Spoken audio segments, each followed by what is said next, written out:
Hello everyone, welcome back to our channel future study. तो guys, इस video में जो BA program and other UG course student है semester third के, जो आपने इन्वायरमेंट साइंस सब्जेक्ट लिया है, चाहे आप ऐसे रेगुलर ऐसे किसी भी कॉलेज स्टूडेंट हो, तो ये वीडियो आप सभी के लिए इंपॉर्टेंट होने वाली है। इसमें हम इंपॉर्टेंट क्वेश्चन विद आंसर आपको बताएंगे, जो कि आपके पेपर में आने के चांस काफ़ी ज़्यादा होते हैं। तो अभी तक आपने हमारा टेलीग्राम व्हाट्सएप ग्रुप ज्वाइन नहीं किया तो कर सकते हैं, लिंक आपको डिस्क्रिप्शन बॉक्स में मिल जाएगा। तो इसमें देखिए गाइस, अगर किसी भी स्टूडेंट को इस पीडीएफ को परचेज करना है तो पूरे आपके सिलेबस के अकॉर्डिंग है। इसमें टोटल 18 क्वेश्चन विद आंसर की पीडीएफ है, आपको 50 रुपये में ये सेंड कर दिया जाएगा। व्हाट्सएप नंबर पर मैसेज कर सकते हैं। तो आप अपने चैप्टर देख सकते हैं, टोटल यहाँ पर 9 चैप्टर है, जिसके अकॉर्डिंग हमने 18 क्वेश्चन लिए, जो एक चैप्टर से 2 क्वेश्चन आप समझ सकते हैं। ठीक है, तो इसमें देखिए ये क्लासेस हमारी जो 5 होने जा रही है, इससे पहले हमने 4 क्लासेस अपलोड कर चुके, प्लस सारे क्वेश्चन भी बता चुके हैं, कौन कौन से क्वेश्चन और किस टाइप से पेपर में आएंगे। तो आप उन सभी वीडियो को देख लीजिए। तो इसमें जो क्वेश्चन कराने जा रहे हैं उसका आंसर हम आपको दिखाते हैं। ये सभी क्वेश्चन का आंसर अपलोड है चैनल पर, तो विजिट जरूर कीजिएगा। प्लेलिस्ट का लिंक डिस्क्रिप्शन बॉक्स में है। तो इससे पहले हमने ये वाला भी क्वेश्चन नंबर 4 कंप्लीट करा दिया था। फर्स्ट सेकंड थर्ड फोर्थ सभी कंप्लीट है। तो इस वीडियो के अकॉर्डिंग हम क्वेश्चन नंबर जो 5 है, इस क्वेश्चन का आंसर आपको हम कराने जाए। तो क्वेश्चन देखिए क्या है। जैव विविधता अधिनियम 2002 के उद्देश्य जैव विविधता अधिनियम के प्रावधान और प्राधिकार के कार्य की व्याख्या करें। तो क्वेश्चन आपके पेपर में इस टाइप से आ सकता है। तो इसका आंसर आप देख सकते हैं। सबसे पहले देखिए कि जो जैव विविधता अधिनियम 2002 क्या है। तो देखिए, जैविक विभिन्नता किसी देश की राष्ट्रीय संपत्ति है। तो ये क्या होती है, जो किसी भी देश की ना राष्ट्रीय संपत्ति होती है, इसलिए जैव विभिन्नता का संरक्षण अधिक महत्व रखता है। तो इसका संरक्षण है बहुत ही ज्यादा महत्वपूर्ण है, महत्व रखता है।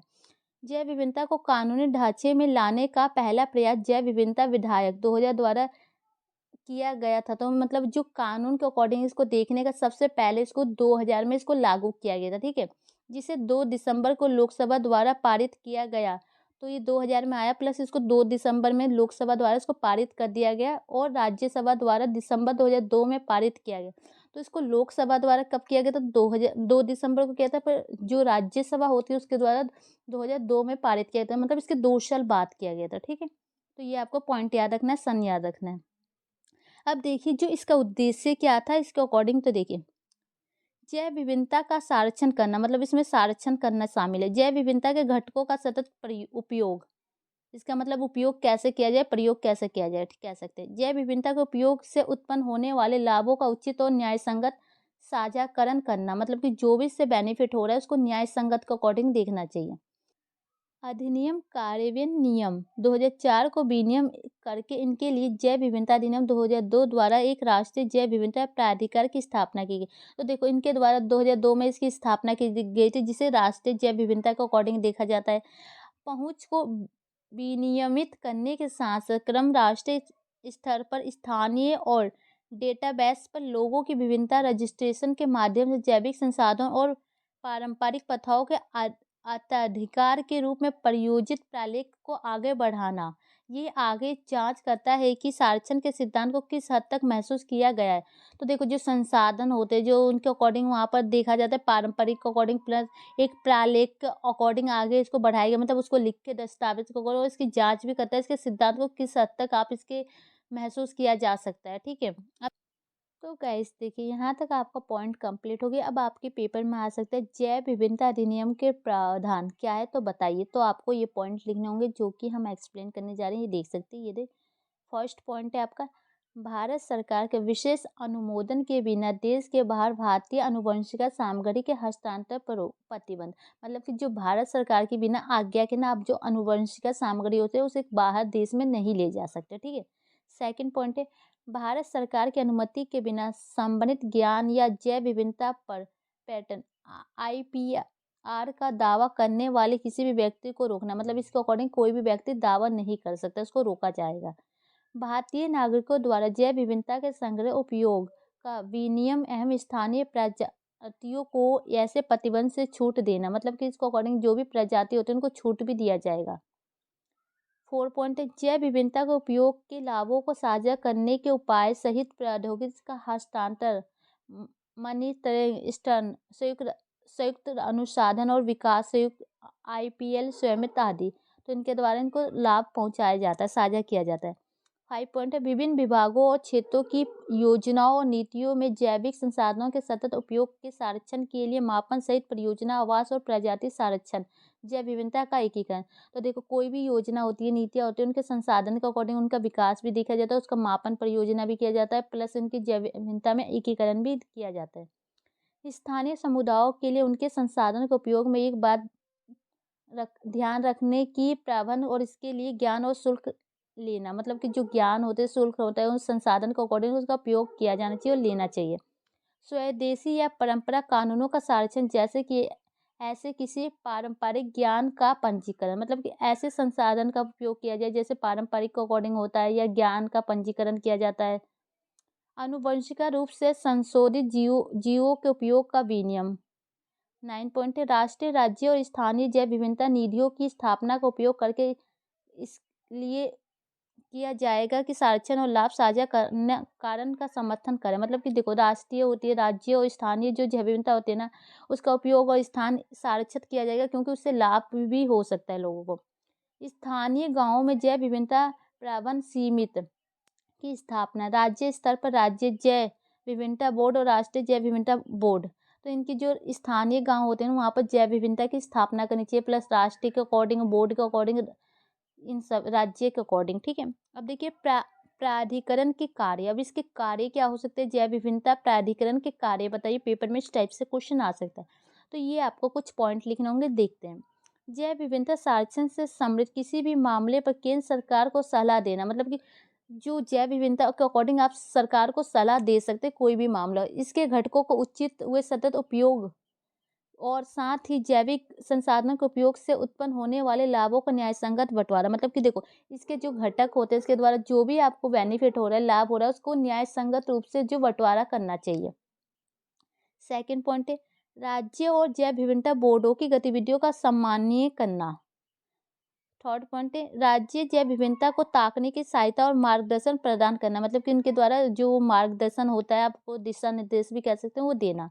जांच और अनुसंधान प्रयोजित करना, कि उसकी जांच भी करनी चाहिए, सही है, गलत है या नहीं है। सलाहकारों को एक विशेष अवधि के लिए नियुक्त करना और 3 वर्ष के अंदर प्रभावी निवारण में प्राधिकार को ताकने की सहायता प्रदान करना, मतलब सलाहकार को नियुक्त भी किया जाना चाहिए। ठीक है, तकनीकी और संख्याएं डेटा, मैनुअल, कोड एकत्र, संकलित और प्रकाशन या जैव विविधता के संरक्षण, इसके सतत उपयोग से समृद्ध मार्गदर्शन घटकों और इससे उत्पन्न होने वाले जैविक संसाधन अहम लाभों को निष्पक्ष और न्यायसंगत साझा कर ज्ञान का उपयोग करना। देखो, तो इसके द्वारा जो डेटा होते हैं आपके, जो सबूत अकॉर्डिंग ये सब देखते हैं, संरक्षण किए जाते हैं, इनका जो बंटवारा भी करें, प्लस इसको देखना चाहिए जो संसाधन है उसके लाभ क्या हो रहा है, प्लस न्याय संगत अकॉर्डिंग उसको साझा करना, कि बंटवारा करना, उसका उपयोग भी करना। मास मीडिया के माध्यम से एक व्यापक कार्यक्रम आयोजित करना, जैव विविधता का संरक्षण, घटकों का सतत उपयोग और जैविक संसाधनों के उपयोग से उत्पन्न होने वाले लाभों को न्यायसंगत और निष्पक्ष बंटवारा करना। तो देखो, जो मास मीडिया होती है, जैसे कि आपको मीडिया के अकॉर्डिंग जो उनके कार्य योजना को देखना चाहिए, प्लस जो जैव विविधता होते हैं उनके घटक का बंटवारा भी किया जाए, प्लस उनके न्यायसंगत लाभ और निष्पक्ष बंटवारा करना चाहिए बिना भेदभाव के। ठीक है, व्यक्तिगत सुझाव या संलग्न होने की संभावना को प्रशिक्षित की योजना और व्यक्ति स्थिति करना, जैव विभिन्नता के संरक्षण और इसके सतत उपयोग के लिए कार्यक्रम चलाना, मतलब कि जो जैव विभिन्नता है उसका विकास के लिए, प्लस उसके विभिन्नता के संरक्षण के अकॉर्डिंग उसके कार्यक्रम को भी चलाना चाहिए सतत विकास के अकॉर्डिंग। प्राधिकरण का वास्तविक बजट तैयार करना, जिसमें उनकी स्वयं की प्राप्ति शामिल हो, मतलब उनके जो बजट होते हैं, एक मतलब जैसे लेखा जोखा होते हैं, वो तैयार करना चाहिए। ठीक है, केंद्र सरकार से अवमूल्यन में प्रावधान था कि आवंटन केंद्र सरकार द्वारा बजट के अनुसार संचालित किया जाएगा। तो जो केंद्र सरकार है उसके द्वारा जो आपके प्रावधान होते हैं उसको बजट के अकॉर्डिंग तैयार किया जाएगा, चलाया जाएगा। केंद्र सरकार को पदों के सृजन की सिफारिश करना, जिससे प्राधिकार द्वारा कार्यों का निवारण हो सके।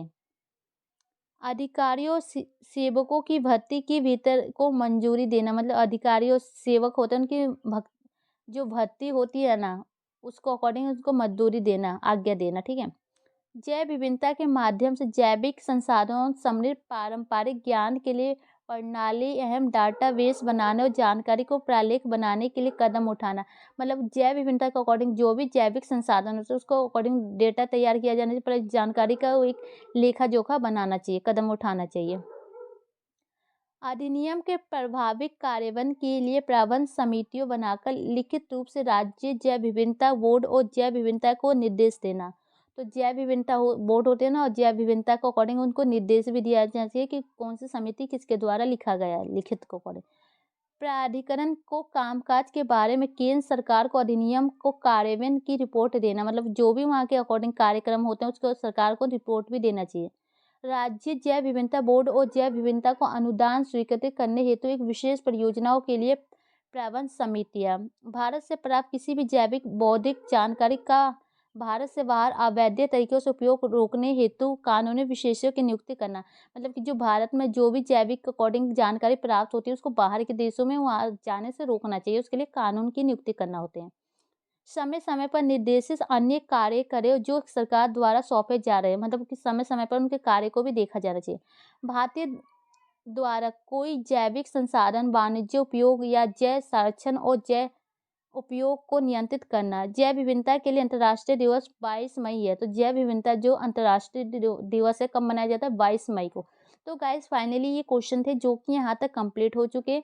तो वीडियो अच्छी लगी तो लाइक शेयर कीजिएगा। किसी भी स्टूडेंट को इस पीडीएफ को परचेज करना है तो व्हाट्सएप पर मैसेज कर सकते हैं। देखिए गाइस, यहाँ तक क्वेश्चन कंप्लीट हो गए और इससे पहले ये वाला क्वेश्चन नंबर 6 भी हमने कंप्लीट करा चुके हैं। तो टोटल आपके 6 क्वेश्चन हमने कंप्लीट करा चुके हैं, जो कि आपका चैप्टर नंबर 11 है, प्लस 12 है और 30 है। 3 चैप्टर के अकॉर्डिंग हमने 6 क्वेश्चन आपको कंप्लीट करा चुके हैं, ठीक है। तो इसमें से आपके पेपर में 3, अगर एक चैप्टर से एक क्वेश्चन भी आता है तो 3 क्वेश्चन आपके पेपर में बन सकते हैं। अब आपका चैप्टर देखिए, इसके अकॉर्डिंग नेक्स्ट वीडियो आएगी जो कि आपकी क्लासेस 6 की हो सकती है। अगर वीडियो चाहिए तो कमेंट बॉक्स में मैसेज कीजिए, तो हम क्वेश्चन विद आंसर करा देंगे। Thank you.